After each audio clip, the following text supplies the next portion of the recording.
Good morning. The Public Safety Committee meeting will come to order. It's 9:32 a.m., April 23rd, 2024. I'm Robert Kettle, Chair of the Public Safety Committee. Will the committee clerk please call the roll? Councilmember Hollingsworth. Present. Councilmember Moore. Present. Council President Nelson. Present. Councilmember Saka. Here. Chair Kettle. Here. Chair, there are 5 members present. Good, thank you. If there's no objection, the agenda will be adopted. Hearing and seeing no objection, the agenda is adopted. We will now open the hybrid public comment period. The public comment should relate to items on today's agenda or within the purview of the committee.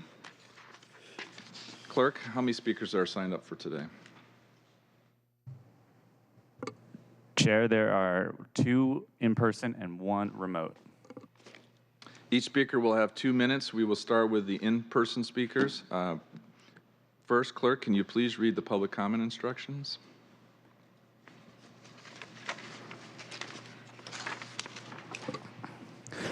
The public comment period will be moderated in the following manner. The public comment period is up to 20 minutes.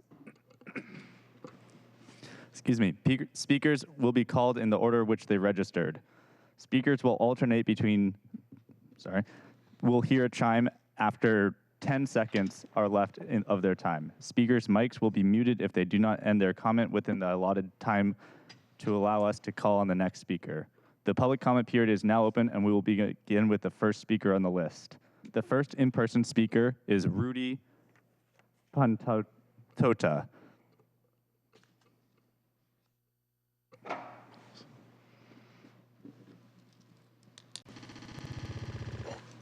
The little mic or the big mic? The big mic's probably a little bit better. Mic for the big boys. My name is Rudy Pantoja or Pantoja. No problem. No issues here. Hey, I'm a North Ender, and I'm here for one reason. One, it's Alcohol Awareness Month. I've reached out to the acting chief for 911. I've reached out to the Seattle Fire Department. I've reached out to Chief Diaz and a handful of others and saying, why everything else? Cinco de Mayo's coming up. We got a DUI squad. We got a DV unit that's dealing not with fentanyl, but with alcohol and weed. Why not Alcohol Awareness Month? I swear to God, it must, I'm not hearing anything back from anybody about that stuff because it's the social norm, and I think there's a little bit of denial about people of, well, I drink, but if something happens, I don't want to be responsible for my actions based on alcohol. But I don't do fentanyl, so it's okay. Tell you what, I see it on the streets every day. I'm working the Aurora Corridor, I'm working Fremont, I'm working Crown Hill. I see it every day. I see our young kids drinking alcohol, smoking weed, acting out, driving really fast in the neighborhood, firing off firearms, stealing backpacks while the adults are home, drinking their wine, feeling mighty fine, and taking one of those pills for anxiety.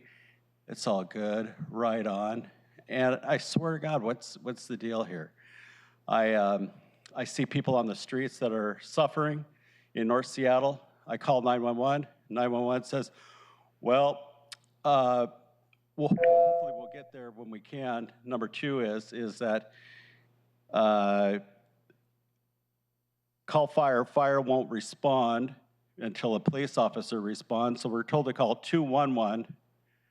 And 211 says, call the crisis line. Crisis line says, well, call 911. 911 says, well, the care team doesn't do what, it does not provide services for you in the north end based on your geographic area. It's crazy. Come on, man. Come on, council members. We can do better than that. And don't leave it up to us gardeners to be social workers, cops, and the cleanup guy. You know what? It's nasty, man. It's nasty. So I'll let you go. My time is up. Thank you very much. Alcohol Awareness Month. Let's do it before Cinco de Mayo. Not all of us Mexicans drink tequila and cerveza. Thank you very much. Thank you. Next up is Chris Woodward. Hello.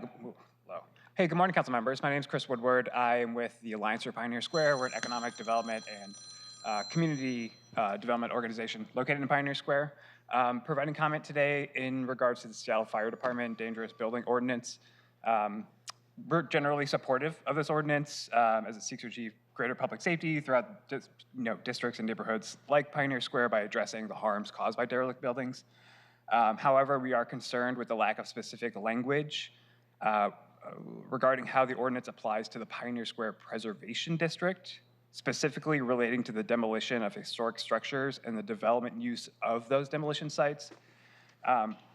The Preservation District's rules state, I'm just going to reach my phone here, so sorry about the lack of eye contact. Any alteration, demolition, construction, reconstruction, restoration, and remodeling of any structure within the district boundary must receive a certificate of approval before any building or other license can be granted. So new construction must be visibly compatible with the predominant architectural styles, including materials, inherent historical character of the district. Although new projects don't need to duplicate original facades, the design process ought to involve consideration of the typical historical building, historical character and detail within the district. So that's the technical language there. So we have two recommendations for the committee when you're thinking about this ordinance and the alteration of it. So first, ensure language is included that ensures the Pioneer Square Preservation District rules are followed in all those alterations, demolitions, constructions, et cetera. And this is just as it applies to buildings within Pioneer Square, obviously. And the second, include language about the future use of demolition sites, stipulating that uses provide meaningful community benefits, ideally mixed use and residential development. So not a surface parking lot. Thanks for your time. Thank you. The first remote speaker is Jane Chang. Please press *6 when you hear the prompt. You have been unmuted. Whenever you're ready, Jane.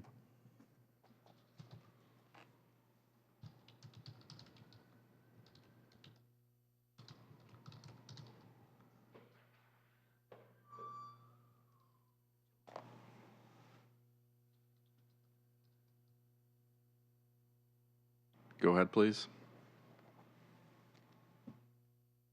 Try again.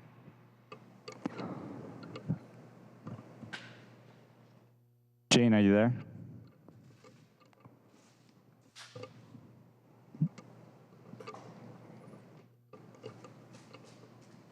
Need to tell her to press *6 again.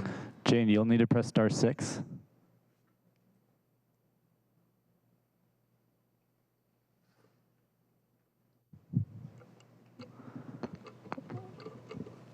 We'll come back to you.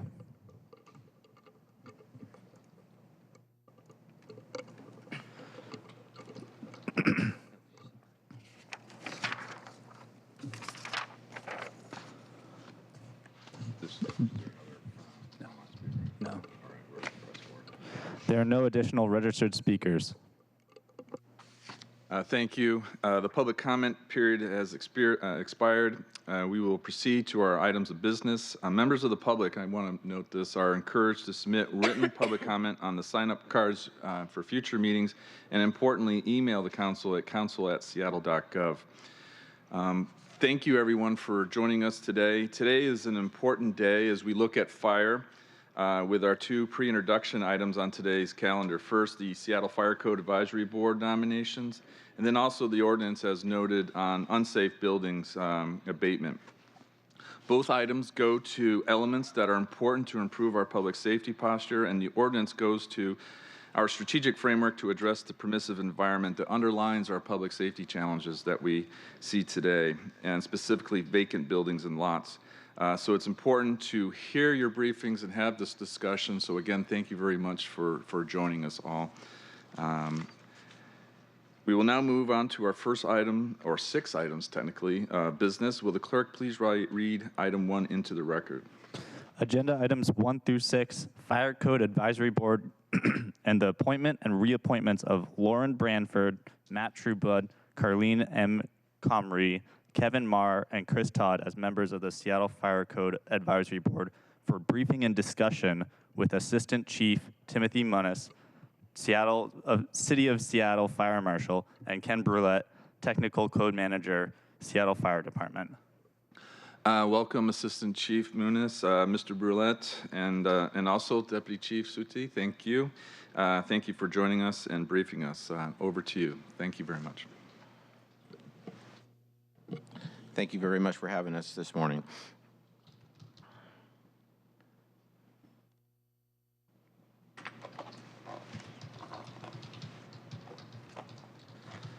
All right, we're going to give a short presentation on just the Seattle Fire Code Advisory Board to get the committee up to speed on what we do.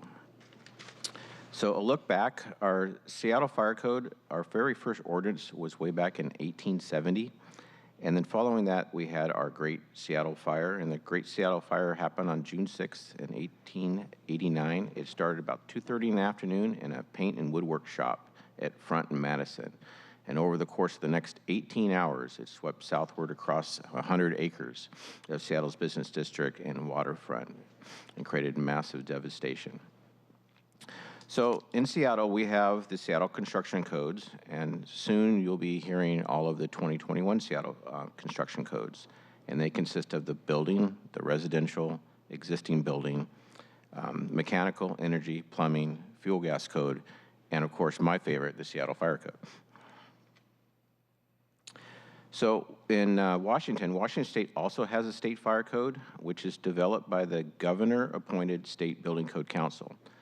The state, as well as Seattle's fire code, are based on the International Fire Code. We participate as State Building Code Council appointees on the Fire Code Technical Code Advisory Group by reviewing changes from the previous edition of the International Fire Code, as well as help to review all existing state amendments and any proposed amendments that may occur during the State Building Code Council's code development process. Seattle and Washington State follow the 3-year code development cycle, which is established by the International Code Council. The State Building Code Council's Technical Advisory Group started meeting just this last week on reviewing the 2024 editions of the International Building Code and International Fire Code, which should go into effect anticipated July of 2026. The Seattle Fire Code Advisory Board, or as we like to call it in the fire department, FCAB, was developed in 1957. FCAB allows the public and local businesses, industry, and technical trades a clear voice in the fire code process. And board members advise the city on updates and revisions to the code and have played a crucial role in shaping the Seattle Fire Code. Most recently, back in January, the ordinance that you're going to see coming up regarding dangerous buildings, they actually reviewed that language, the changes to the 2018 Fire Code up front. So we already had presented it to them, let them review it. They gave their feedback, and we made some minor changes to it based on their feedback. So they already have seen the language that you're going to see later. These volunteers are appointed, again, as you probably know, by the mayor's office and confirmed by council. They serve 3-year terms without compensation, so we thank them very much for that. And they also serve as the appeals board for matters related to the Seattle Fire Code. The main purpose of the Fire Code Advisory Board is to review proposed amendments to the Seattle Fire Code and make recommendations. During this process, they also are reviewing any other Washington State amendments that could impact the city. So generally what's going to occur most recently is that we're going through the 2024 code now, which is going to take some time with the state. And any of those proposed changes that are going to be presented, I will bring them back to the Fire Code Advisory Board, get their impact or input, and then see if they impact Seattle or not, and then we'll make that known at the state level. One of the other things that they do is the Fire Code Advisory Board also reviews all administrative rules, and these are developed by Chief Munnis next to me, the Fire Marshal, and these rules are used to address items that are not clearly covered in the Seattle Fire Code or help to further clarify existing provisions within the Seattle Fire Code. So thank you very much. That's a short presentation on the Fire Code Advisory Board, and if you're all right, we'll go forward with the appointments. Yes, can you review the appointments? Thank you. And this is a pre-induction, so we'll be doing this at the next meeting, but yes, please proceed through the appointments. Thank you.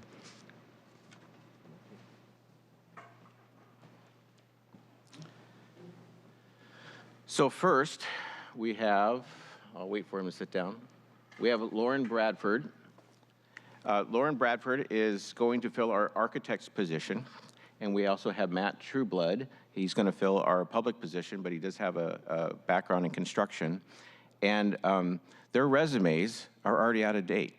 So both of them would take two recent positions, and I would like them to explain their new positions that they hold now and a little bit about their background. So Lauren, go ahead and, if you would, introduce yourself. All right. I've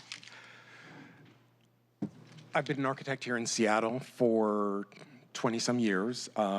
Currently, as of mid-December, working with Socotec Consulting. We are a multinational engineering firm with a small Seattle presence. I'm involved here in Seattle. I'm involved mostly with envelope consulting issues, but also all sorts of other such as accessibility, fire rating issues, energy code issues, and such for projects so far from New York to Hawaii. So that's what I do. And then Matt. Good morning, council members. My name is Matt Trueblood. I have a background in construction, as Ken alluded to. I've been working mostly in the general contracting space for the last 10 years, building various high-rises around the Seattle area. Most recently, I accepted a position with McKinstry, who's a mechanical contractor out of Soto. So I'll be starting there as a project manager here in about a week and a half. Excited to be here. Thanks for having me. And if you don't mind, I'll just continue on our reappointments. We have 3 reappointments that have served very well on our Fire Code Advisory Board. The first one is Carlene Comrie. She represents our service industry, and I'm going to give a plug to her. She's the owner of Taste of Caribbean, 1212 East Jefferson. I recommend the wings. If you go there, definitely get the wings. Kevin Marr. Very nice to support small business. Thank you very much. Yes. Kevin Marr, who represents our fire protection industry. He's with Patriot Fire. He also serves with me on the state's Fire Code Technical Advisory Group, so we have some more input from Seattle on the state level. And then Chris Todd, who represents our ports. So those are the 3 members that are looking for a reappointment also. They've served us very well over their terms with the Seattle Fire Code Advisory Board, so thank you very much. Thank you. Again, this is pre-introduction, so we'll do the formal piece at the next meeting, along with the same thing with the ordinance. Any questions? I'll always start with my vice chair if I don't see any hands up. No questions? No, thank you, Mr. Chair. Council President, anybody else? No? All pretty straightforward. Well, you go ahead. Well, I just would like to know what is the, what is some of the tricky stuff that you deal with, or that the commission has to, or the advisory board has to weigh in on? Where are the points of friction, either with incorporating changes at the state or international level, or differences of opinion on the board? So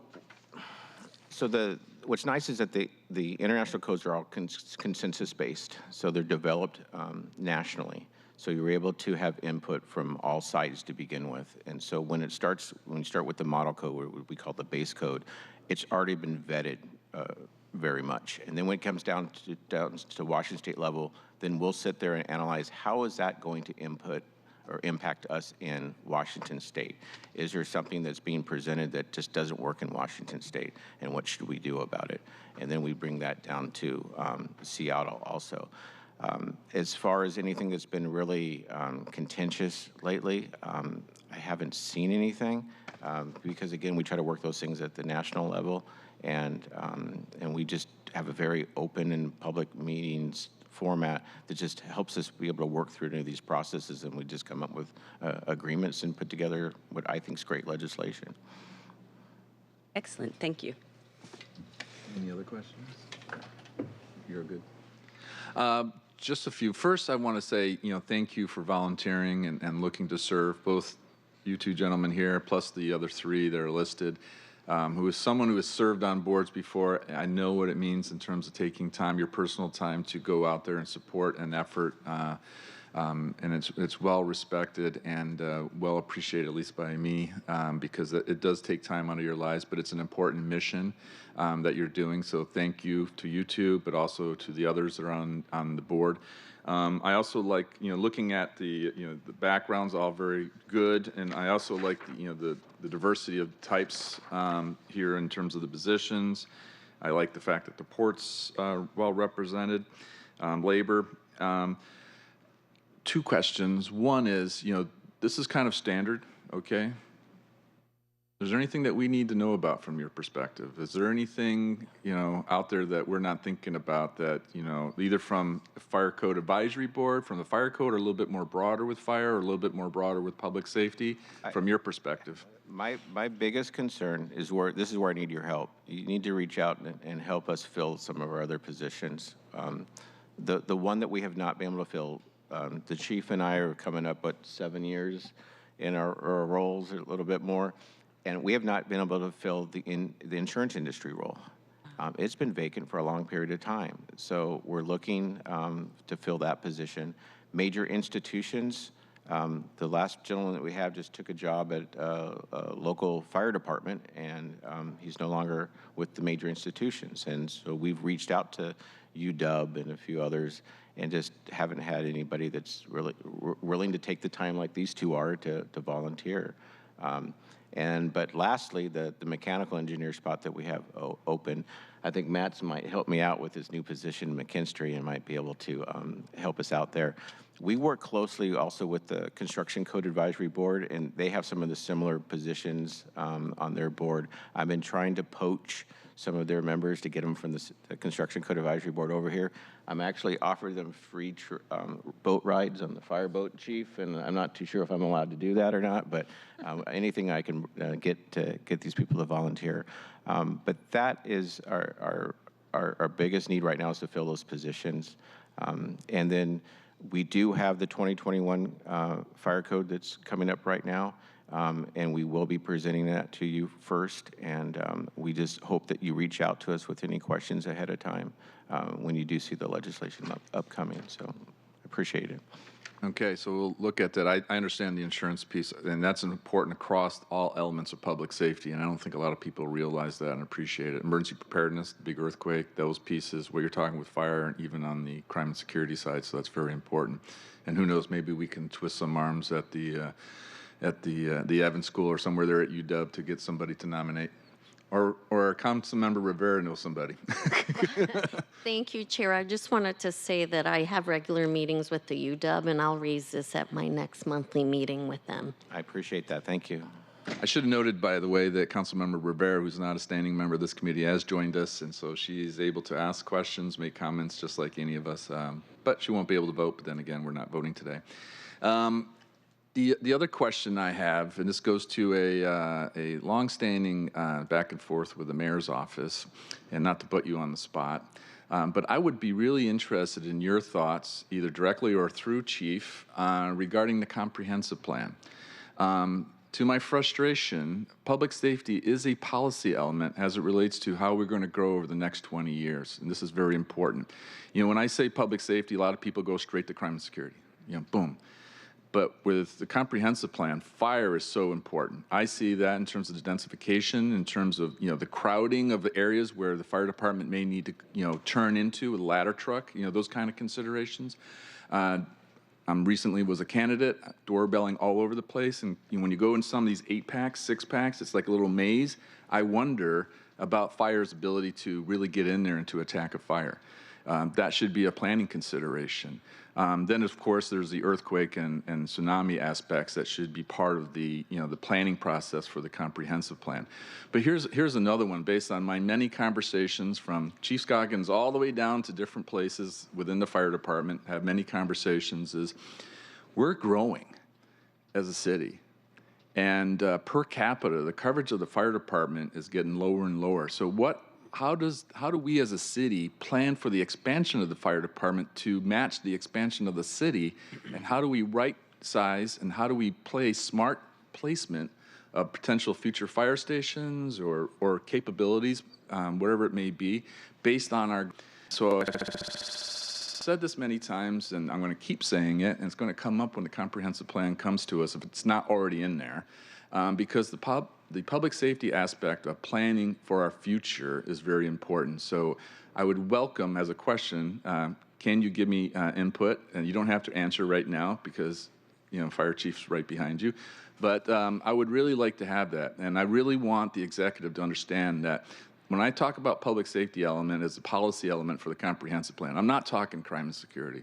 I'm primarily talking fire and emergency preparedness, and I'm talking about, let's think ahead. Let's not make our firefighters' lives more difficult in terms of them trying to carry out their mission, A.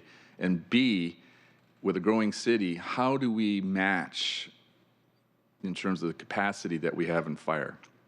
This also applies to other areas too, but specifically fire today. So, well, I'm going to be a very smart answer here, and I will be deferring to Chief Scoggins on that request. I have participated in many comprehensive plans as fire marshals for different jurisdictions.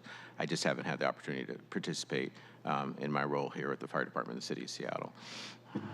Oh, that's very interesting. So you're saying that other jurisdictions, other cities have asked, as a fire marshal and whatnot, have asked for your input on comprehensive plans? Yeah, most recently was when I was in Tucson, Arizona. Tucson, Arizona. Has anybody from Seattle asked for your input on the comprehensive plan? Me personally, no. Okay, well, it's happened. So there you go.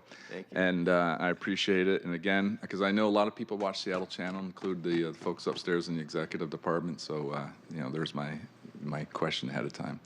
So thank you very much. I really appreciate you coming. And again, thank you for your service. For those, by the way, is any Deputy Chief Sudi, and Muniz, anything you would like to add? Nope, we're good. Okay. So thank you very much. And again, thank you for volunteering, because, volunteering matters. So thank you very much. All right. Clerk, can we read the next item into the agenda? Seattle Fire Department Dangerous Buildings Ordinance Briefing and Discussion with Chief Harold D. Scoggins, Seattle Fire Department, Ann Gorman, Council Central Staff, Michelle Hunter, Code Compliance Manager, SDCI. She is remote. Thank you.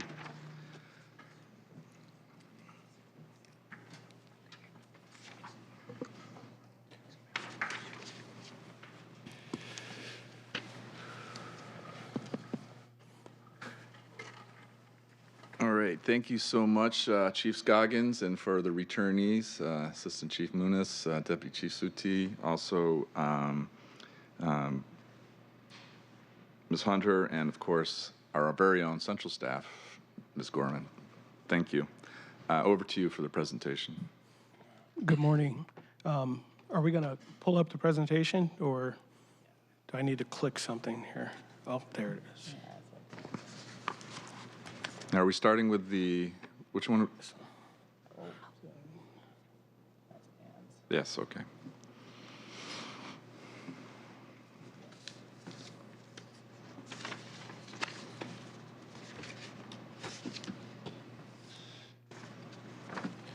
All right. Good morning, Chair Kettle, Council President Nelson, and members of the Public Safety Committee. My name is Harold Scoggins, and I'm honored to be the fire chief here in the city of Seattle. Before we get started with the presentation, I want to lead with a thank you to my team. You already met Assistant Chief Tim Muniz, who has a big responsibility here in the city, everything that comes out of the ground.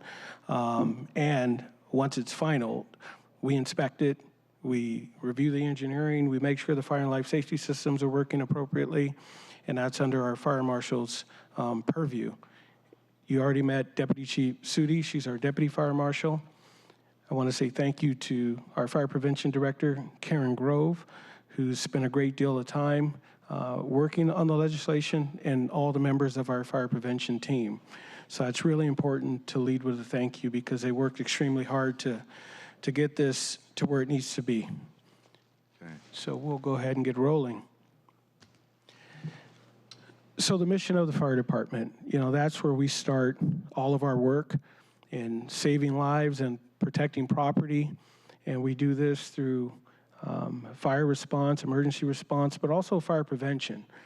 And it's important to note that, because we have faced some really challenging times over the past few years on this conversation that we're talking about today, dangerous, derelict, vacant buildings. But this is what grounds us, is our mission as a fire department. That's really important. We've all over the city buildings you may recognize. Last year had 130 vacant building fires, the year before 90, the year before in the 70s. So we see this as a growing problem, and it's important to note that, because some may say, why do we need this legislation? Because there are already so many things that you can do. We have all those things in play, but we're still seeing the numbers rise. So we're trying to offer a different solution to some of these dangerous situations that our firefighters and the community is facing. So currently, we are working with property owners all over the city, or property managers. We offer education, we offer solutions. We're offering all of those things right now. Our challenge from time to time are the non-compliant property owners, or the property owners that don't respond.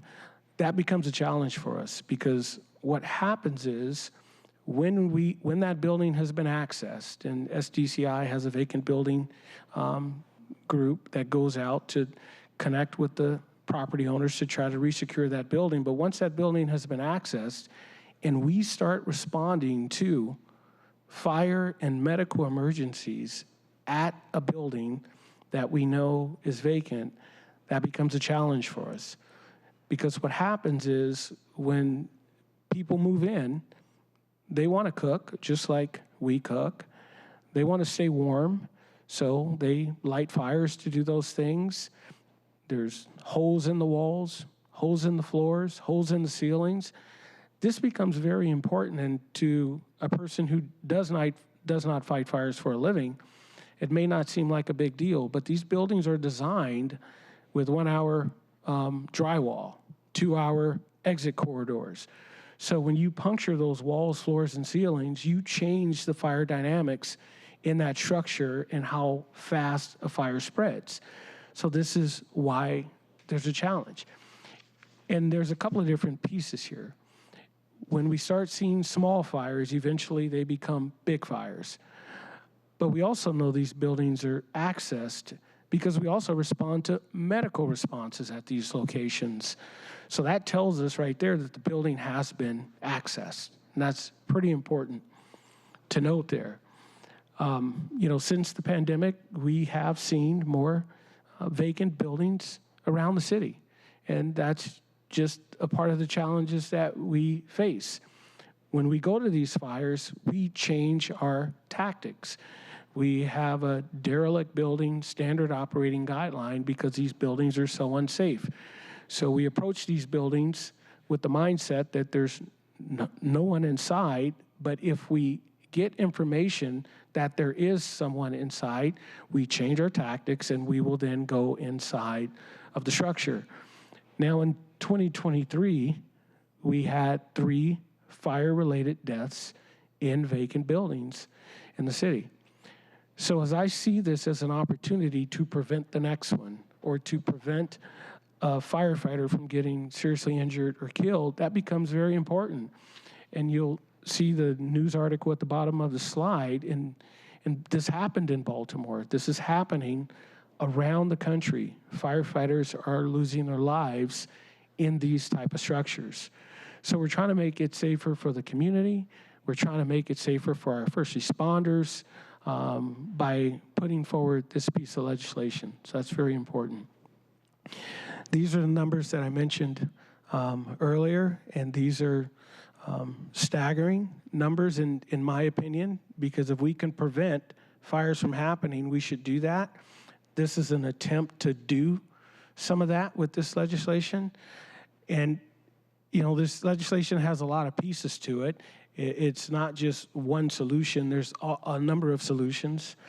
But a lay of the land, SDCI They're monitoring over 300 vacant buildings. And it's important to note, all vacant buildings are not in the bad space.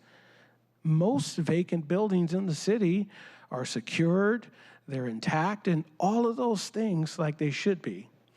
Now, when we go to a response at one of these locations, then we start paying attention to it. We have about 100 buildings in our system. And what happens is a firefighter will go on a response, a fire or medical call to a location.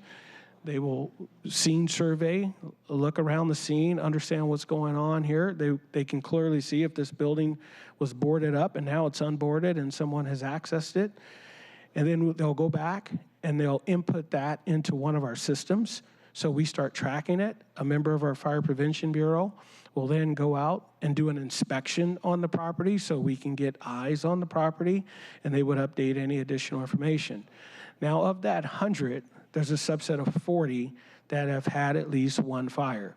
So that's a concern for us because they have already had at least one fire in a building that's derelict. And when I say derelict, that's very intentional, because the floors, walls, ceilings, entry points, exit points have been modified. Now, of that 40 number, half of that number have had multiple fires, more than one. When I was going through some of the numbers yesterday, I just put the address in our CAD system myself, and I ran all 40 through. One of those addresses had over 30 responses in the last 2 years and 1 quarter. So if we can prevent the next one, if we can prevent the next fire, that's what we should be trying to do. We tried to look at this in a few different ways and where these buildings are around the city. And Dan Flores in our Fire Prevention Bureau created these maps, and this data is from the U.S. Census Bureau. And the first one is language diversity. And the darker colors on the map are the more language diverse neighborhoods in the community. And you can see on the map, and you see the bottom of the city that's around Rainier. You can see all the red dots around downtown and West Seattle and University District. We wanted to look at it another way based on income diversity. And the darker the square or shade, the lower the income, but the higher, the more income. So you can kind of see the lay of the land, where these properties are that we are paying attention to. Now, this is only our 40 approximately that we're paying attention to, and you can see these maps were updated on April 16th, so just last week. And then we want to look at racial diversity to understand the impact in the neighborhoods that are our most racially diverse neighborhoods here in the community. And we can see, Beacon Hill, for example, and down Rainier, you can see there's a lot of dots in that area that we pay attention to. So what does the ordinance do? The ordinance amends the Seattle Fire Code, and it clarifies the fire chief's existing summary abatement authority. That's pretty important because it wasn't as clear as we would like it to be, and that's what we're working to do. And imminent danger to life and property, the fire chief already has the authority to take action directly to address the unsafe conditions, but the ordinance clarifies that this includes demolition and adds the ability to pass the costs back to the property owner. That's really important. So if we have been trying to work with the property owner on securing the facility, repairing the facility, but not being able to move the needle, well, the abatement may need to be demolition of a property. And we would need the resources to do that, but we would also need the tools to go and seek reimbursement. So that's what this legislation does. And then other unsafe buildings, not an imminent fire hazard, the fire chief already has the authority to require the building owner to fix or demolish. This strengthens that authority, which is really what we need. And I don't want to leave you here today thinking that there's 40 buildings out there that's a problem. No, there's a small subset of that 40 that I believe are our most hazardous locations in the city that we should be trying to work through these problems with the property owner. And if we can't gain compliance, we shouldn't leave these properties to be open, accessed, and our units responding to multiple fires in these locations, because as you have seen around the city, you can look at the large fire on Rainier and Genesee in December. You can look at the fire at 823 Madison. You could look at the fire last year. It was one of our COVID testing sites on Aurora that we ran tens of thousands of people through at the old emission site, testing them for COVID, but it was vacant. We can go on and on and on, and we have to address these problems here in the community. It's really important.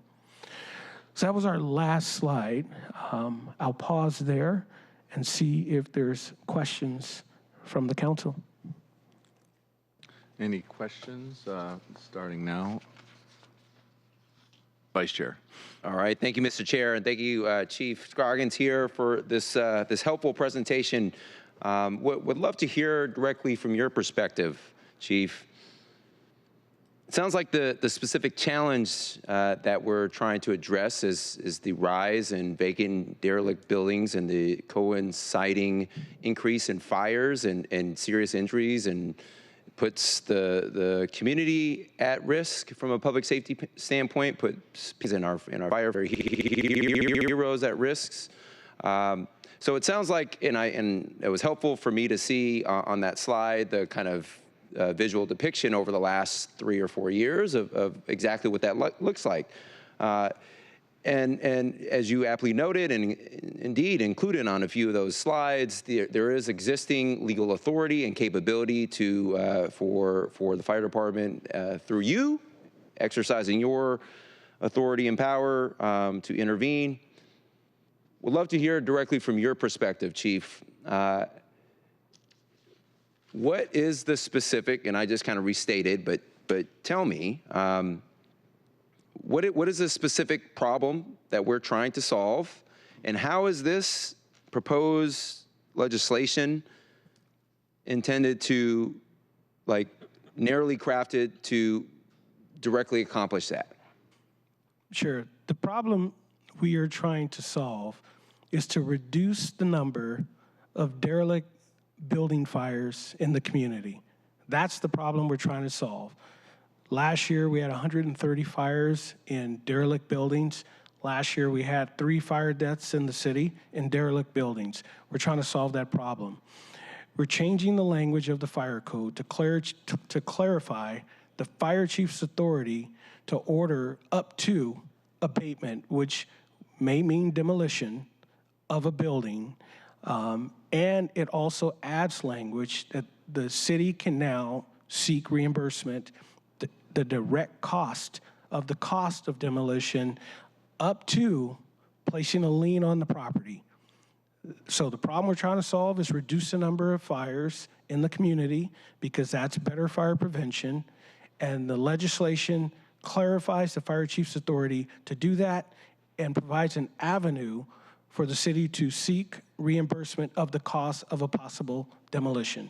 And it could mean, some of you may remember on Genesee, after we had the big fire on Genesee, they put a fence up around the property, but eventually the fence was gone, and all types of things were being added to the property, and SDCI took actions on that, and it took a couple of months for that to happen. I don't think we would wait a couple of months, because if, most communities have kids, and kids like to play, and kids like to go inside and explore, the last thing we want is any young people in our community saying, hey, let's go and check out that house. It's been empty for a while, not realizing the hazards that are in that house. They walk in, the floor has been punched, they fall through, the walls have been punched. It may seem fun at first, but quickly it becomes a very serious situation. That's not what we want in the community. Yeah. So I hope I answered those questions. Yeah, you did. I have a 2-part kind of follow-up question, and that was helpful. I guess I would love to, so part 1 in this next line of questioning is, why are you so convinced that, and I understand this is intended to be an additional tool in the broader toolkit. We need a variety of tools to help solve complex challenges, regardless of whatever those challenges are. So would love to hear from your perspective, why is this additional capability, why do you believe it's going to help us achieve, better achieve rather, the desired outcome, part one, and part two, how does this proposed approach compare to industry best practices in other jurisdictions, other major cities in particular? Sure. 2 questions. So as a fire chief, it's my job to identify escalating hazards in the city. We've done that with this problem right here. We have a lot of tools in the toolbox already, but we're still watching the rise in these fires. So clearly that says to me that we need to do something different to help solve the problem. Do I think this one piece of legislation is going to solve all the problems? No. But will it give us another tool to solve some problems? I believe it will, and we will use that tool. That's really important to be grounded there. Now, where are we at in industry best practices? I communicate with metro chiefs all over the country, and we're all trying to figure this out. We may be at the front of the line in creating a new best practice for the fire service, but I believe that this should probably happen in other major cities around the country because we are connected to the emergency, and it's really important to note that. When someone calls 911 at 2 o'clock in the morning or 2 o'clock in the afternoon, we're connected to that location, the property, the location, the people. Most people are disconnected. You're seeing a citation, you're seeing an issue, you're having a meeting about it, but you're never on the ground at the site. I go to a lot of these fires myself, so I'm on the ground at the site. Last thing I would want is for any of our firefighters or a community member to be harmed when we could have taken a very intentional step to try to solve a problem. Don't think it's going to be the perfect answer, but it's a step in the right direction.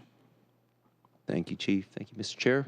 Thank you, Vice Chair. And I just wanted to note Councilmember Morales has joined us along with Councilmember Rivera, which is an indication of the interest in this topic. And before going to our next question, I would note the fact that you have a great turnout today. Your maps show this. This is sitting all districts, and so and thank you for including those different charts that you had and the different backgrounds to them. It's very important. With that, Councilmember Moore. Oh, thank you, Chair.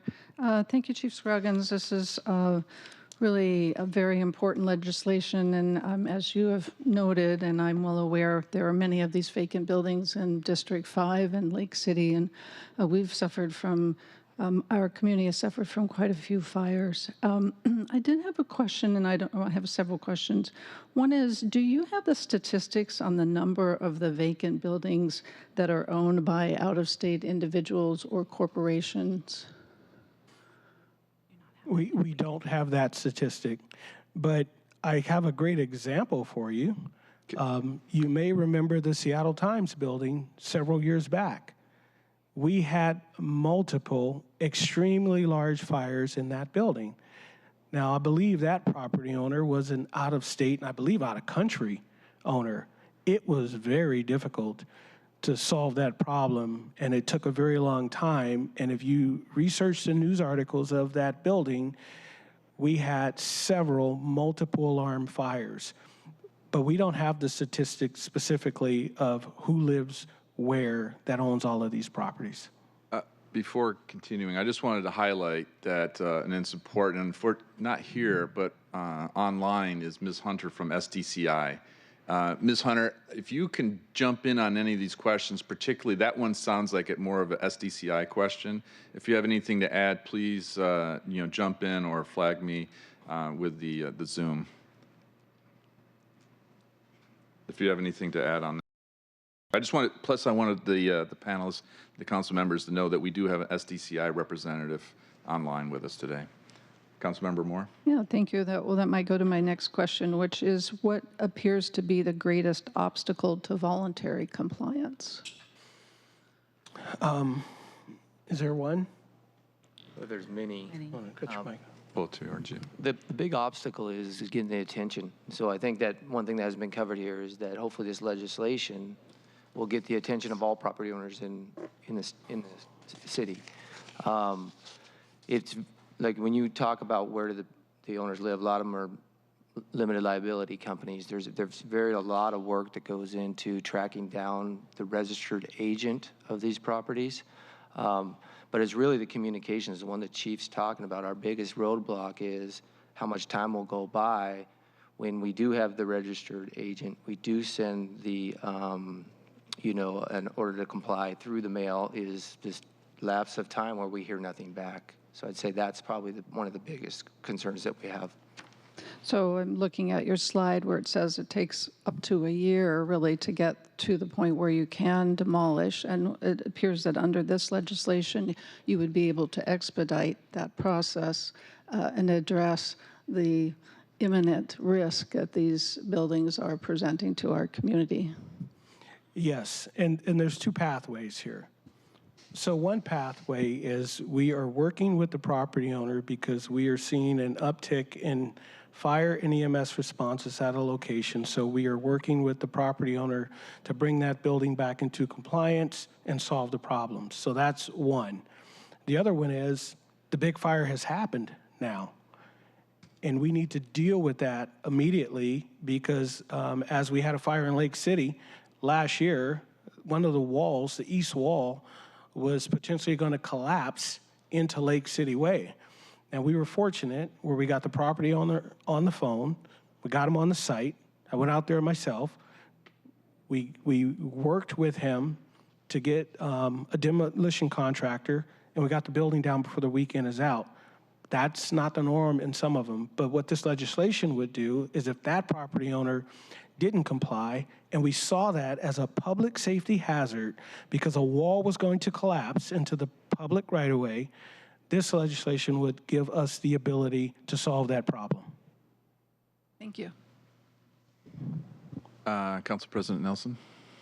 Thank you. So I'm trying to understand something. Last August, I believe, council passed a law that was executive generated that did three main things: require any building that receives a notice of violation to enter the vacant building monitoring program rather than just those buildings that failed to correct a notice of violation by the compliance deadline; simplify the process for police and fire referrals to vacant building monitoring; and authorize the Seattle Department of Construction and Inspections to file a property lien against the owner to collect unpaid vacant building monitoring fees and abatement costs.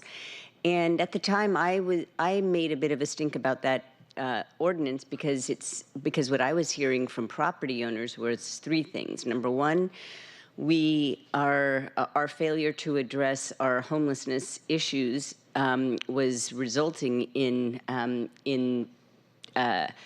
folks entering buildings, and two, when they have complained to the police department about this and wanted to have people removed, our staffing levels were such that they couldn't get that attention or immediately. When a building was being broken into again or re-entered, that was a problem. There wasn't the ability to respond in the moment. And then three, that owners had applied for a demolition permit, but it was really slow to be issued. And that was the issue, I believe, with the Hillside Motel.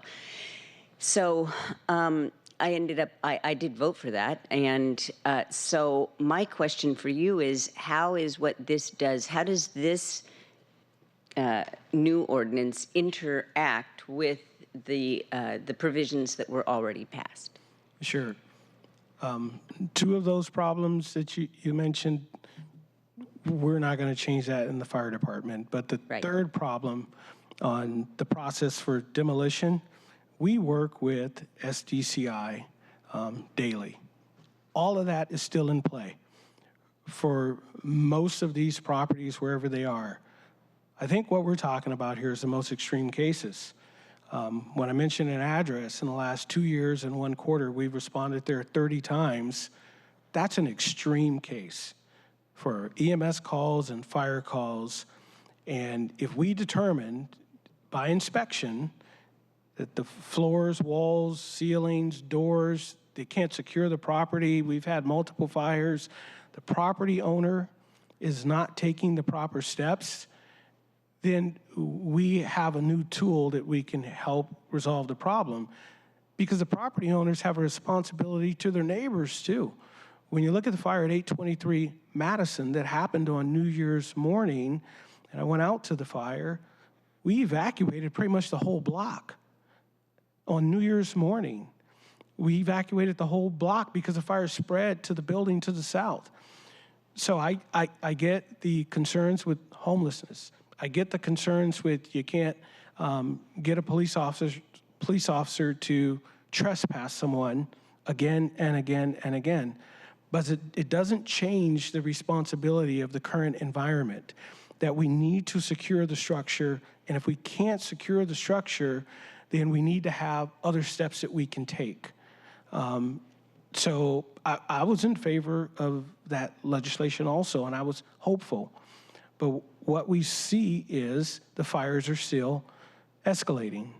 So throughout the first 3.5 months of this year, we've had about 30 derelict building fires.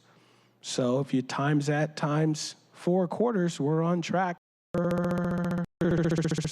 And that legislation first went forward, I believe, in 2017 or 18, that set up the vacant building work group with SDCI. We've been paying attention to it. We're still trying to turn the wheel, but this will put the fire department in a different place by modifying the fire code. Thank you for that answer. I do want to respond to your very well taken point that you're on the ground and you see what's going on, and I do. And I was on the ground once when the Seven Gables Theater caught fire. I believe it was on Christmas Eve in 2020, I think. Yep. Right across the freeway, I saw the smoke. My son and I went there. He was thrilled to meet you, Chief, and also Kenny of Local 27. And Kenny explained to me how dangerous those buildings were, the impact, the chemicals that burn, and the impact on health of firefighters, the water usage, and he was saying we've got to do something. And I think that this is the something that will really make a difference. So I am not expressing concern about this, and I understand that neighbors across the city do want to see something more than what we have on the books right now. So thank you. Thank you, Council President. Councilmember Rivera. And you'll be Thank you, Chair. Just, Chief, quickly, I want to make sure that I'm understanding correctly what you're saying, and that is that this is actually the last resort, that you will continue to do all the mitigation that you do leading up to something like this. It's not going to be taken lightly by your team, but that there are some properties at this juncture, it's about 40, but could be higher later, that need that are an extreme case, and you need to have the tool in place to be able to do something about it. Yes, that is correct. And all along the way, we are going to be partnered with the mayor, keeping everybody informed of what's going on, so nothing is lost, and we'll keep Councilmember Kettle informed, so there's transparency here. And we made this so restrictive that the fire chief or the fire marshal can make this decision, and that's it. The fire chief or the fire marshal. That's really important to note. That's how serious this is. We go out to a lot of fires, and if we can solve some of these, we're doing the right thing for the community. Thank you, Chief. Councilmember Morales. Thank you, Chair. Thanks for allowing me to be here. Good morning. We're still in the morning. Sorry I was late. I had a meeting go long. I want to thank all of you for being here. Councilmember Kettle and I have been working on this with you, Chief, and with the City Attorney's Office for some time. I want to get back to the point you made about the 2 tracks you have, right? One is to work with property owners to try to bring their buildings into compliance. And, I know we've all had buildings in our districts that just stay vacant for a long time and there's no issue. The problem is when there is an issue and these buildings are unsecured, repeatedly creating violations, sending you out, sending, emergency vehicles out. In my, we had one of these buildings, the Jumbo Lot, Rainier and Genesee. That building was vacant for years, and people broke in. That building was unsecured. We worked with SDCI for months and months to try to get the building secured. There was finally a fire. As we learned, not caused by homeless people, but caused by somebody, people entering the building and starting a fire. And then the fire sat there. The rubble of the fire sat there for months. And we, again, worked with SDCI. We're working for a long time to try to get that cleaned up. And I think that is the issue, right? It's not just trying to get the property owner to comply with securing the building. It's also that if there is a fire, getting them to comply with cleaning it up, because that rubble is also dangerous. The building wasn't secured, there was no fence around it, or the fence was broken into. And then people start to come to that site and dump their own things there because they see that the rubble's just sitting there, nobody's cleaning it up, we'll just contribute to it. So that creates blight, it creates a problem for neighbors, it creates frustration with neighboring businesses. So I think this is, it is a necessary tool. I'm sorry that there are places that get to this point, but it is an important tool for us to provide so that we can keep our city workers safe, we can keep the general public safe, and we can make sure that we are not contributing to the blight that is happening in our neighborhoods, and really commit to our neighbors that we are investing in their safety and the well-being of the community members too. So I'm glad that we have this legislation. Thank the mayor for getting this drafted. I will be co-sponsoring this with Councilmember Kettle and really look forward to making sure that we keep our neighbors safe. Thank you, Chair. Thank you. Before going to Vice Chair, I see Ms. Hunter from SDCI. Would you like to add to the conversation, please? Go ahead. I would, thank you. Can you hear me okay? Yes, I can. Go ahead, please. All right, thank you, council members, for having all of us. I apologize that I can't be with you in person there at the table with my colleagues at the fire department, who certainly are our partners in arms at SDCI. As they've said, we work together so very closely, and we're so appreciative for the work that they're doing on this legislation and every day. So thank you, chiefs at the table there, and all of the ones that I can't see, and all of the people on the ground. So that I just want to say first. And second to your staff is my staff, who's also on the ground. They're not first responders, but they get put in very similar situations quite often. They take huge risk, these inspectors. So thank you to them. And I just want to say that the SDCI is 100% supportive of this legislation. We will do everything we can to help the fire department get rid of the buildings that are posing these risks to our community. And I also want to thank you, Councilmember Morales, for bringing up the Jumbo. It is such a perfect example of all of the problems with vacant building sites. Frankly, that was a new one on us. We didn't foresee that they would just leave it there for months, and we did not have tools in place for that situation. So we have to start planning and thinking about the situation now in 2024, which, as the fire chief pointed out, it's not the same as it was pre-pandemic. So thank you all for your support, and I hope that this helps us with a new tool. Okay, thank you, Vice Chair. Thank you, Mr. Chair. Final question I have on this topic. I would just be curious personally to learn a little bit more about the mechanisms that we have to compel payment and like recovery specifically. And I don't know, Chief, if this is a question better suited for you, or maybe it's our own central staff experts or maybe SDCI. But so under this proposed legislation, this kind of high-level construct shows up in multiple areas, essentially that, you know, the cost of abatement can be recovered from the responsible owner in any manner provided by law. It goes on to say, including through a special assessment. And so my reading of that proposal, including, is not necessarily intended to be like capture everything. So it contemplates a property lien and file with the King County Recorder. What other, or maybe it is, I don't know, maybe that is intended to be the only way we can go after and make sure we get recovered directly from the culpable property owners and make this right, so to speak.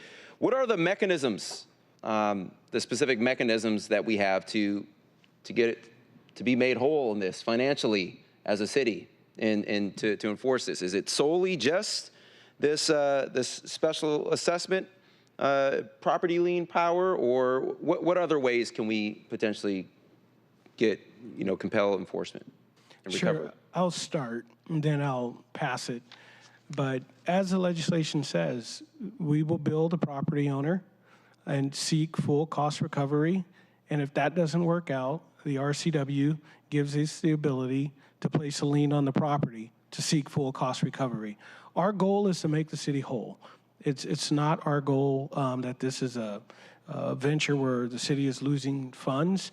We're trying to solve public safety issues in the community, and that's what we're trying to do, and we're going to seek full cost recovery. Hopefully the property owner says, great, chief, how much did it cost? Let me cut you a check. That'd be great. But if that's not the case, then we have the ability to place a lien on the property. Did I cover that correctly? Yeah, I think that the important part, like was mentioned, that there are different avenues, right? So right now in the Seattle Fire Code, we have the ability to impose what we call penalties, which are $1,000 a day for a violation. And so what we're really talking about here is we have the summary abatement, which is the legislation, and then our regular abatement process. So the regular abatement process, we have inspections that take place that we bill for. We have the ability, as I said, once they get to a certain point, 2 inspections, we start to refer it to law, that $1,000 a day kicks in. So that's how they add up what we're going to get back. It'd be similar for this. If for summary abatement, that same $1,000 a day could apply. It also, as the chief spoke to, hiring the contractors, there's going to be a contract rate for that. There'll be a bill for that. So we'll be able to tally that up. And as the legislation that you just read states, that we can recover the cost plus the administrative fees. And so we have other avenues to recover them. It's just going to be based on the project. Thank you. Councilmember Rivera, another question. Just my last question is, do we think that by doing this, will it serve as a deterrent also? And so, because right now my sense is that imposing the fines isn't really compelling the property owners to actually do something. And if we have this last resort piece and folks know that, hey, you really need to resolve this or there will eventually lead to something more serious for the protection of the public, for the public safety piece, that perhaps it will deter folks from not complying?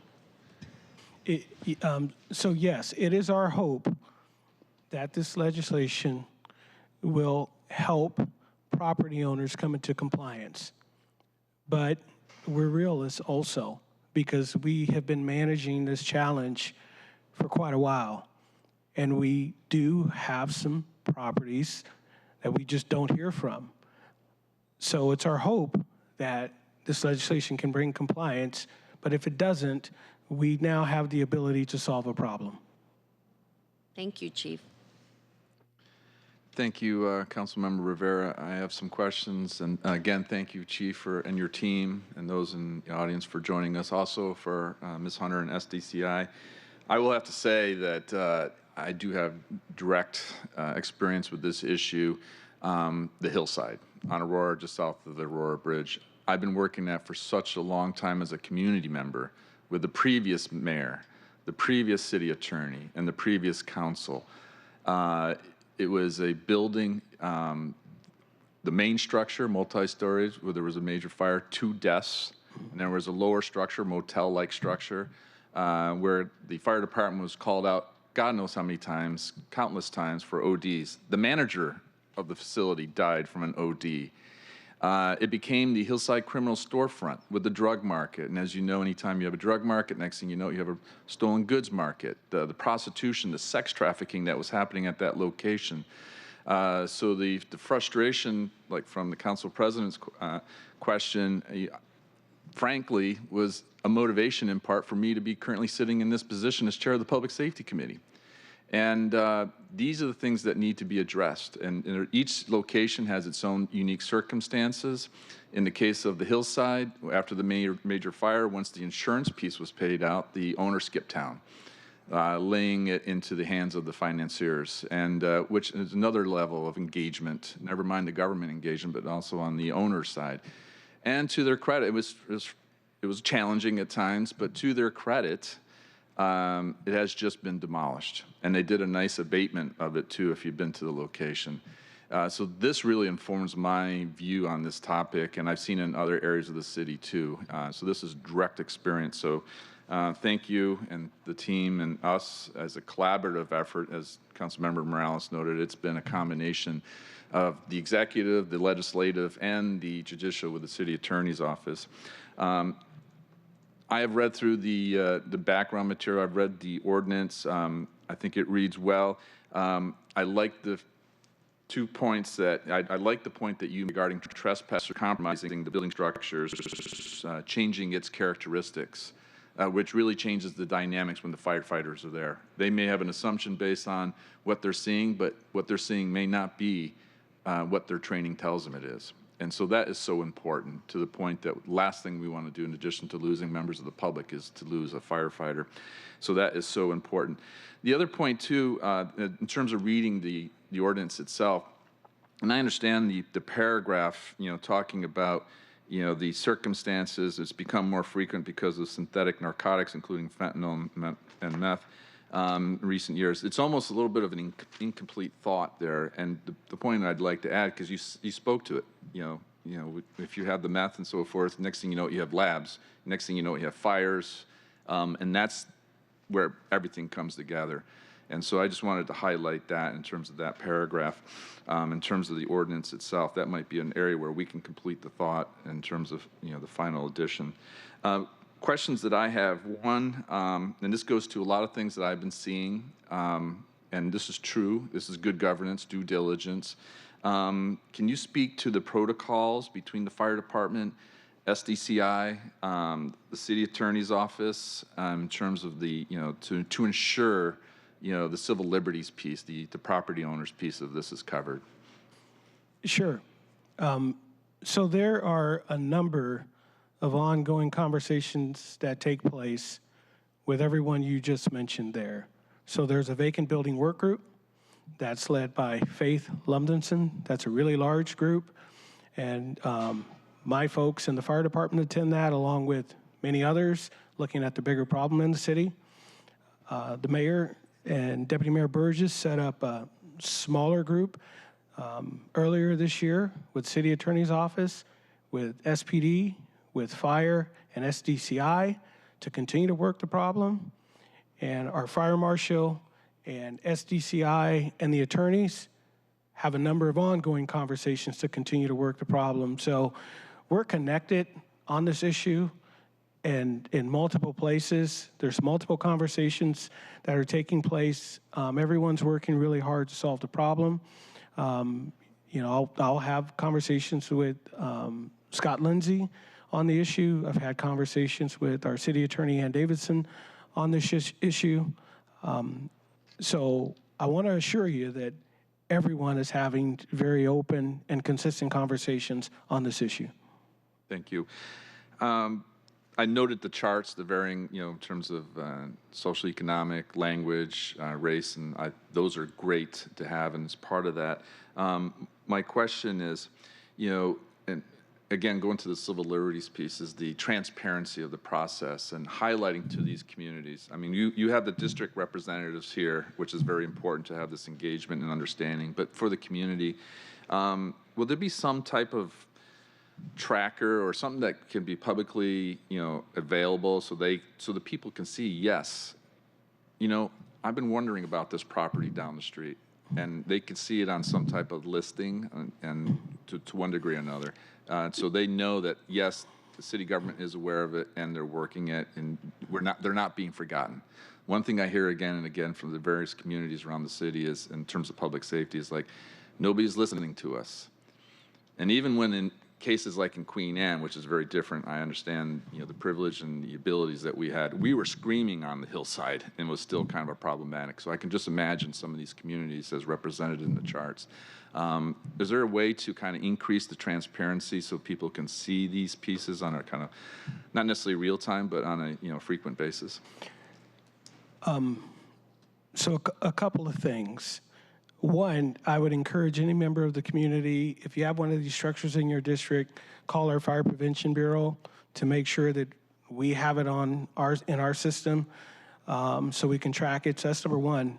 Number two, the second part becomes a little more challenging, because once we start the steps in taking an action, we're working with the attorney's office, and it may be covered by attorney-client privilege, so that would limit what we can share public until we can resolve the issue. So that a dashboard becomes a little bit more challenging. The dashboard that we had in the presentation, that's real time, that's internal. Some of those properties we're working through, but they're dots on the map, they're not an exact address. But I would encourage any member of the community to contact our Fire Prevention Bureau and make sure we have what you're seeing. We think we do. In our 33 fire stations, we're out in the community on responses over 300 times every single day, and our firefighters are very observant, and they come back and enter the information into our systems. Thank you.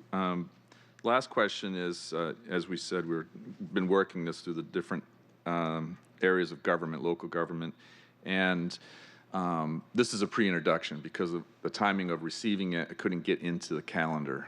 So you have that on one side, but it's emergency legislation, which is a little bit of a disconnect.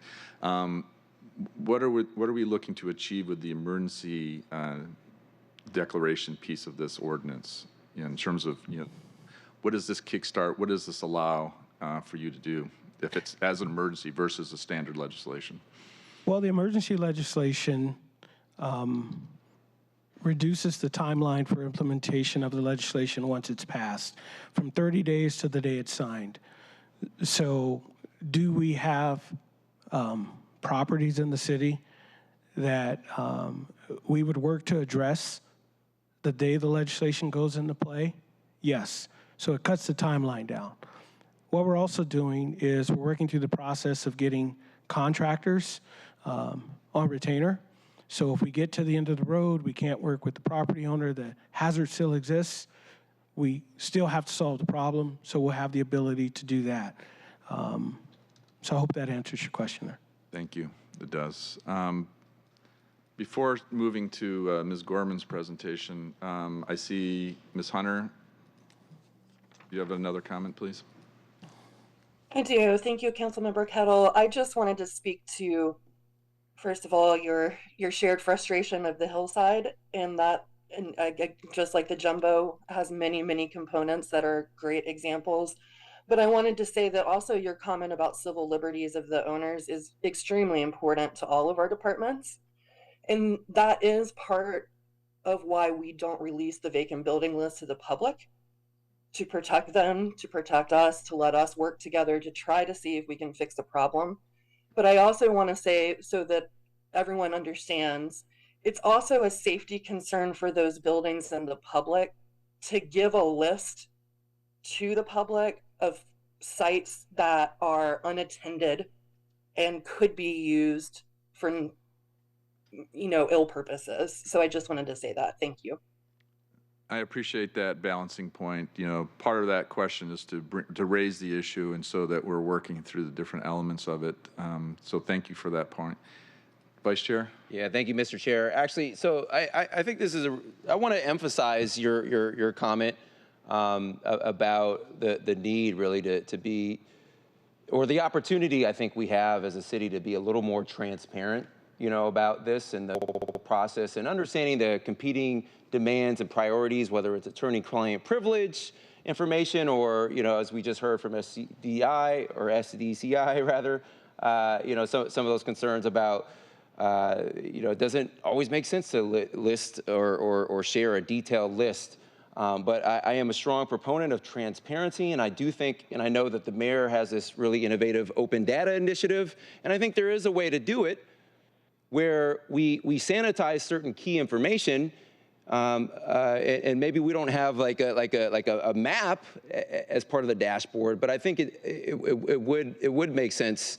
And I would strongly encourage the fire department, working in partnership with SDCI and the mayor's office, to consider implementing a dashboard that has some transparency, that has appropriate level of kind of anonymization, but still, furthers just broader transparency goals to the general public, because this is really important stuff. We need to monitor and track, and how the heck are we going to, make progress on any goal if we don't have a baseline? And there's, sure, individually we can work with you all to understand, where are the specific concerns, and some of these things that are generally less applicable. All this information, most of it is, unless there's an exception, is publicly available information, right? And so the question is, do you want to make it easy and accessible for people by proactively going and putting it on a dashboard or something, or do you want to make it, more difficult and getting reporters and people with expertise and time involved? And I think the former is preferred. So again, would strongly encourage you all to work together to figure out how we can create a dashboard to proactively update. It doesn't need to be real time. But regularly update, so the public has access to this really, really critically important information. Thank you. And Councilmember Saka, if you don't know me very well, you probably will learn I love a good dashboard. So we will take that back as an action item, and we will see what we can come up with. Thank you. Chief, if your team could hold, I'd just like to have, normally we start with central staff, but as a summary with Ms. Gorman, just to have a summary of where we are, and then I'll have closing remarks after that. Yeah. Thank you, Chair Kettle. Good morning, committee members, Councilmember Morales, Councilmember Rivera, and Gorman Council Central staff. I'm here with an analytical overview of this bill. In some cases, I'll have some of the same information that the SFD team already presented. Apologies for any repetition, but it is to the good when we are saying and emphasizing the same things. Brent, next slide, please. The subject of this bill is unsafe building abatement. And just to be clear about this term, abatement refers to the restoration to safe condition of something that is unsafe. This can be as simple as removing a pile of debris that is a fire hazard, or as dramatic as the demolition of a building. In that case, the abatement refers to the dangerous building being gone, but the property itself being restored to safe condition. One of the recitals of this ordinance narrows in a little further to buildings that are vacant and derelict, unsafe, or a public nuisance. Derelict is not described in the Seattle Municipal Code. It's kind of, you know it when you see it. It is an extremely poor and deteriorating condition. Unsafe can refer either to structural integrity that is at issue, or to the activities that are taking place at a given site. And public nuisance, we'll talk a little bit more on the next slide. The bill includes a definition of public nuisance that is proposed to be added to the Seattle Fire Code. As Chief Scoggins explained, there are currently over 100 buildings in the city that meet this definition and are being tracked by the fire department, and over 40 are both vacant and unsafe. some context for the status quo with respect to these buildings. SDCI administers the City Vacant Building Monitoring Program. There are currently about 300 buildings being tracked through that program. This program was started in 2019 and it was strengthened late last year, partly in response to the acknowledged public safety risks that vacant buildings pose to people living in the neighborhoods. From 2021 to 2022, SDCI noted a 40% increase in the number of vacant and unsecured buildings. SDCI has the ability to declare a building unfit for habitation or other use and can require the owner to repair or demolish the building. And SFD can currently issue orders to remove or remedy dangerous conditions related to a building. Fire department can also refer a building to SDCI, which can declare it unfit. That declaration may lead to its demolishment. Next slide. This bill proposes new authority for the fire code official.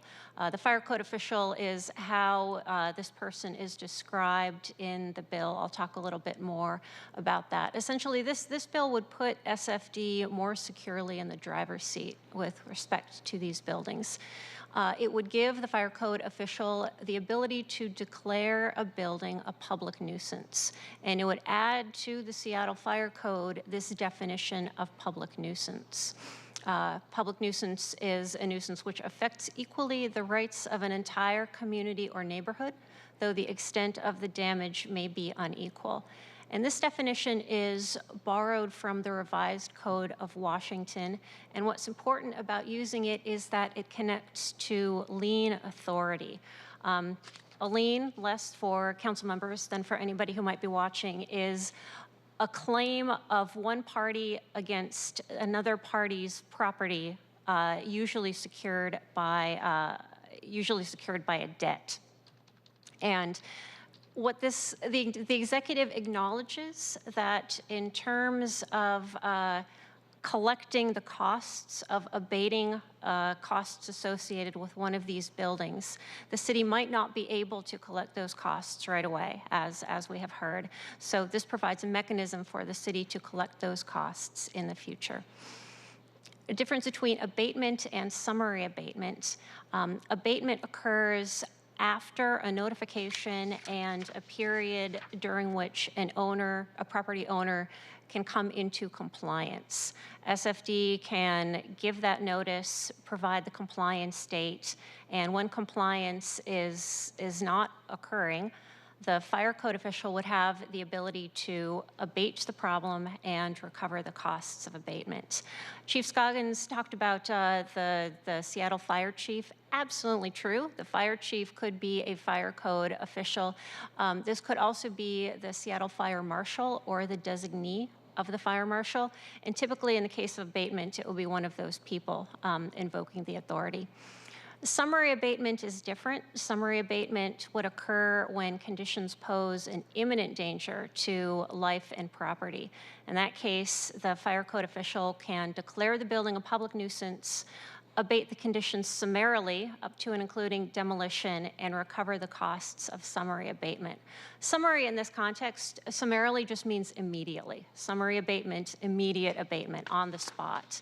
And this authority would typically be invoked at the scene of a fire or a building collapse while SFD still is in control of the response of the scene. And in this case, it could be the incident commander, typically a battalion chief, who is invoking the authority. Next slide, please. One important note about this bill is that it is emergency legislation with an immediate effective date.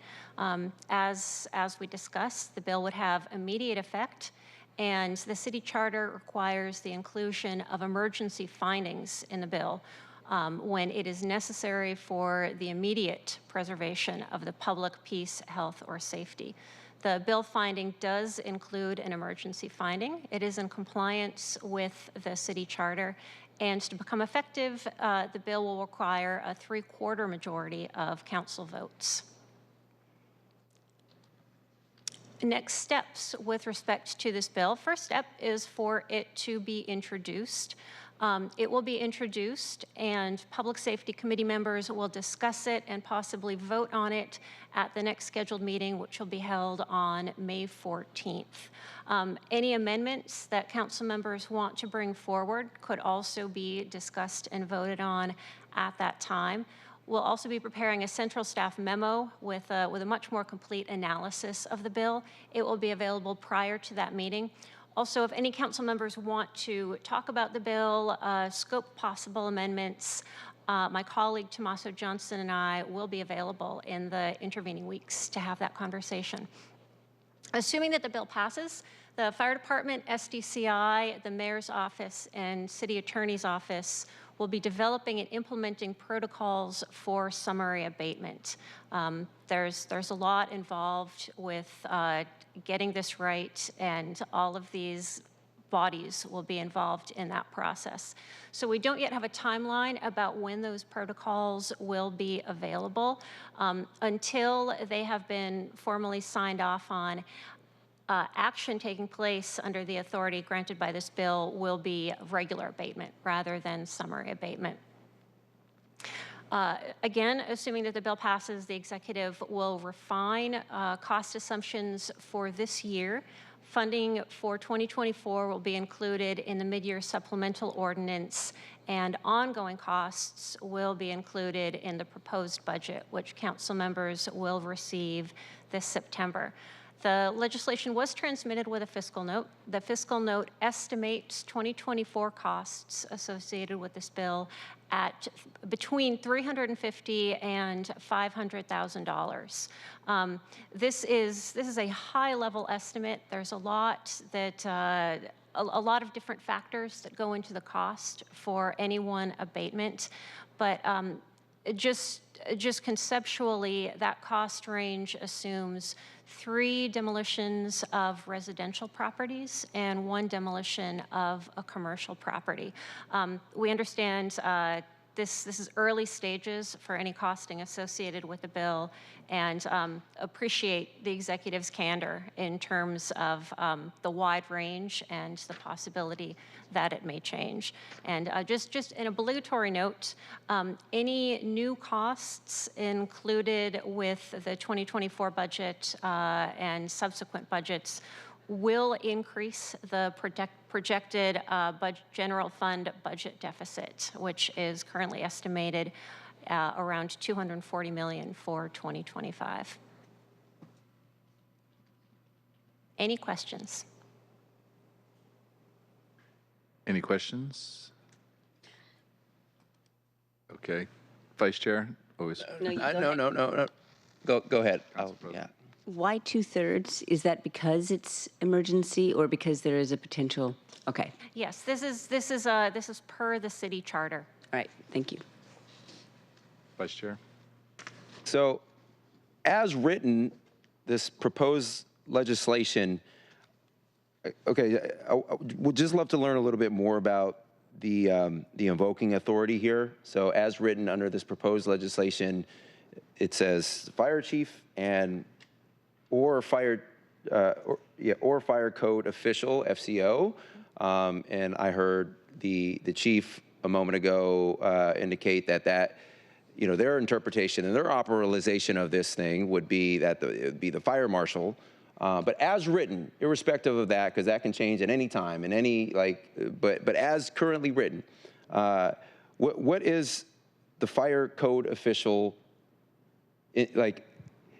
exactly, 1, and then 2, what are some of the scope of possible people within the fire department that could specifically invoke any of these provisions? Because in my mind, there's a difference between invoking authority, someone who can invoke this and trigger all the impact up to and including seeking recovery and liens and all that thing, versus someone who is acting pursuant to an authority that was already invoked. So, but as written, who are the fire code officials, and then what are some of the categories of people within the fire department that could do that? I think I'll let SFD handle this one. The bill language itself says fire code official. What is that intended to mean? So I'll take that. So the fire chief or the fire code official, our fire marshal is the fire code official. That's Assistant Chief Tim Munnis. So the fire code official, is that a statutory construct that exists, that is commonly known? Maybe might need to potentially take this offline with our legal team. But I mean, I think this is an important distinction, because you, Chief, are interpreting this like that is only the fire marshal. But who knows? This is intended to be a long-term, durable thing. So, in any event, I think we can answer. Go ahead, Karen. I'd be happy to answer, council member. And the fire code official is a term that comes to us from the International Fire Code. It's mirrored in the building code with the building code official. And for the city of Seattle, Chief Munnis is our fire code official, and Ardell Jala is our building code official. So those terms do come to us from the code that's in effect throughout the country. And then what Chief Scoggins has determined in conversations together with the council and the mayor is to use his existing process. When he is on the scene, he already does call, I believe, yourself for items in your district. Councilmember Kettle receives a call for significant fires, the deputy mayor does, and he will be the one at this time making those determinations in communication as well with others. And that's our plan for how this goes forward. Circling back to your initial question, the language in the ordinance is actually mirrored in the International Fire Code as to which positions are identified. So fire code official under the common understanding in International Fire Code, whatever the source, it's interpreted to mean fire marshal. Am I hearing that correctly?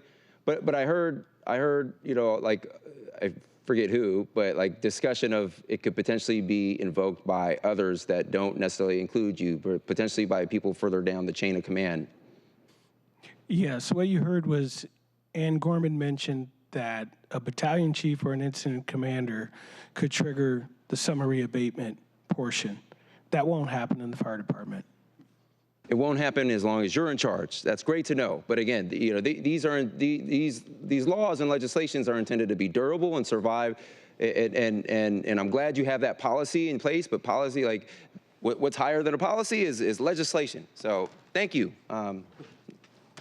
Councilmember Saka, if I may, we can make sure in the staff memo to discuss SFD's plans to operationalize this legislation. That would be an important part of something I would consider. Not the only, but thank you. Councilmember Rivera. Thank you, Chair. Just in terms of the cost estimates, I heard you say it was estimated based on 3 residential and 1 commercial, and I'm wondering why more residential than commercial. Are these properties, like let's say the 40, is it that there's more residential of these properties than there are commercial? Yes. Thank you, Chief, for you're nodding yes.